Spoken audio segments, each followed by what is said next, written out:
আসসালামু আলাইকুম। আমি আজকে আপনাদের সঙ্গে দুইটা আপডেট একসঙ্গে শেয়ার করব এবং তার মধ্যে একটি হলো আমার কিং কোয়েলগুলোর ওজন কত হয়েছে এই 37 দিনে এবং আমার ইনকিউবেটরে যে ডিম দিয়েছি সেগুলো বয়স কতদিন এবং আজকে থেকে আর কয়দিন পরে আমার ইনকিউবেটর থেকে বাচ্চা ফুটে বেরোবে। এই দুইটা আপডেটই আপনার জানতে হলে ভিডিওটা স্কিপ না করে ফুললি দেখুন, তাহলেই আপনি দুইটা আপডেটই পেয়ে যাবেন। এখন আমি আপনাদেরকে 4 থেকে 5টা ক্লাসিক কিং কোয়েল ওয়েট করে দেখাচ্ছি যে আসলে তাদের ওয়েট কত করে আসছে এই 37 দিনে।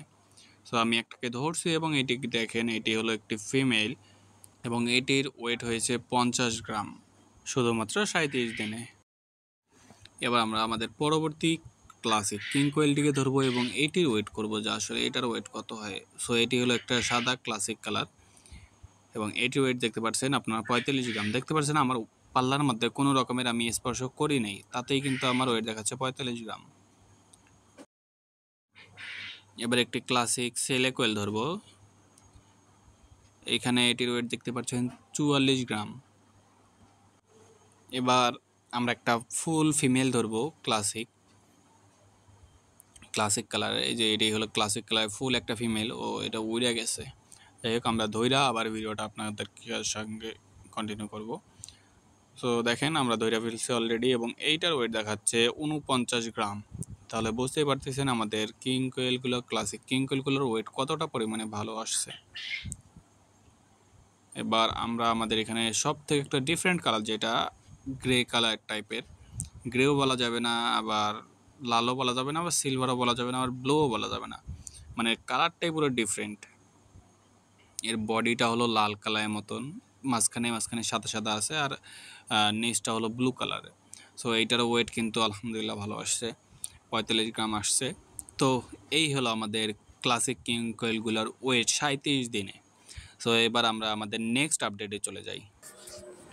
তো এখন যে ইনকিউবেটরটি দেখতে পাচ্ছেন এটি হলো আমার নিজে হাতে তৈরি ইনকিউবেটর, যার কারণে আমার একটু সন্দেহ লাগতেছে যে আদৌ বাচ্চা ফুটে বের হবে নাকি।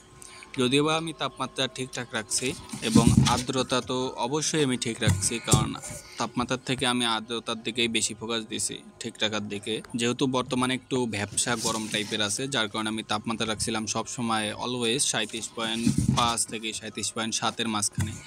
বেশিরভাগ সময় আমার 37.5-ই ছিল তাপমাত্রা।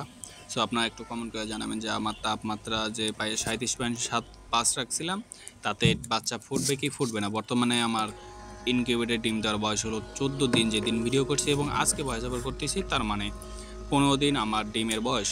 যেহেতু আজ 15 দিন বয়স, তাই আর 2 থেকে 3 দিনের ভিতরেই আশা করা যায় ইনকিউবেটর থেকে বাচ্চা বের হতে পারে, যেহেতু আমি সব ধরনের তাপমাত্রা, আর্দ্রতা সব কিছুই ঠিকঠাক মতন মেনটেন করছি। এখন দেখার পালা যে আদৌ বাচ্চা ফুটে বের হবে কি হবে না। সো ভিডিওটা এ পর্যন্তই শেষ করছি। আপনারা সবাই আমার এই ছোট্ট খামারটির জন্য সবাই দোয়া করবেন। আসসালামু আলাইকুম ওয়া রাহমাতুল্লাহি ওয়া বারাকাতুহু।